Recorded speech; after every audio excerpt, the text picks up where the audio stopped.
और देश में प्रजनन दर जो है वो कम हुई है, जो इस बात की ओर इशारा कर रही है कि अगर आगे भी ऐसा ही रहा तो देश की आबादी में स्थिरता आएगी।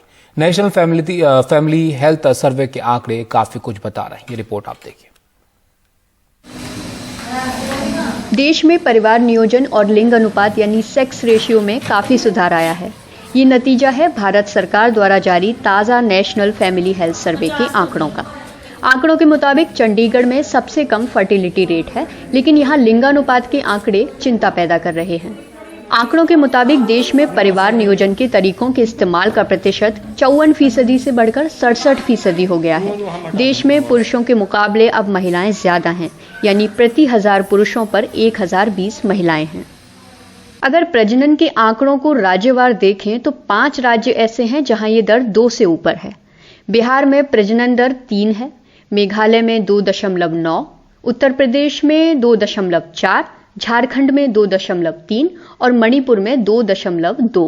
जिन 5 राज्यों में प्रजनन दर सबसे कम है वो हैं पंजाब, जहां ये दर 1.6 है, पश्चिम बंगाल में भी 1.6, महाराष्ट्र में 1.7, कर्नाटक में 1.7 और आंध्र प्रदेश में भी 1.7। हालांकि चंडीगढ़ में प्रजनन दर 1.4 है, लेकिन जानकार कहते हैं कि यहाँ परिवार नियोजन के तरीकों के इस्तेमाल की दर कम है। जो NFHS 4 का डाटा था उसके तुलना में थोड़ी सी मार्जिनल रिडक्शन है। फैमिली प्लानिंग एक्सेप्टेंस बढ़ी नहीं है, तो there is cross reduction in marriage before 18 years. तो ये बड़ी अच्छी बात है। उसी से एसोसिएटेड है teen age pregnancy and adolescence fertility rate, इसमें सब्सटेंशियल रिडक्शन है। तो ये एक सक्सेस स्टोरी है। लेकिन चंडीगढ़ में बड़ी चिंता है सेक्स रेशियो यानी लिंगानुपात, जो पिछले कुछ सालों में 14% गिरा है। चंडीगढ़ में प्रति 1000 पुरुषों पर 838 महिलाएं हैं। इस बीच चंडीगढ़ प्रशासन के स्वास्थ्य विभाग ने इस रिपोर्ट पर सवाल उठाए हैं और उसका कहना है कि वो अपने आंकड़े जुटा रहा है।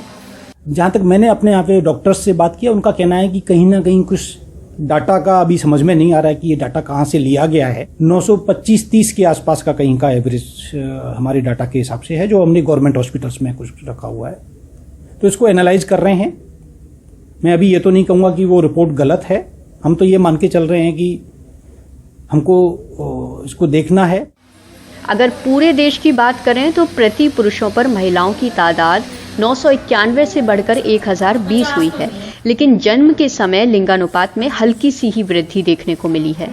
ये 919 से बढ़कर 929 हो गई है।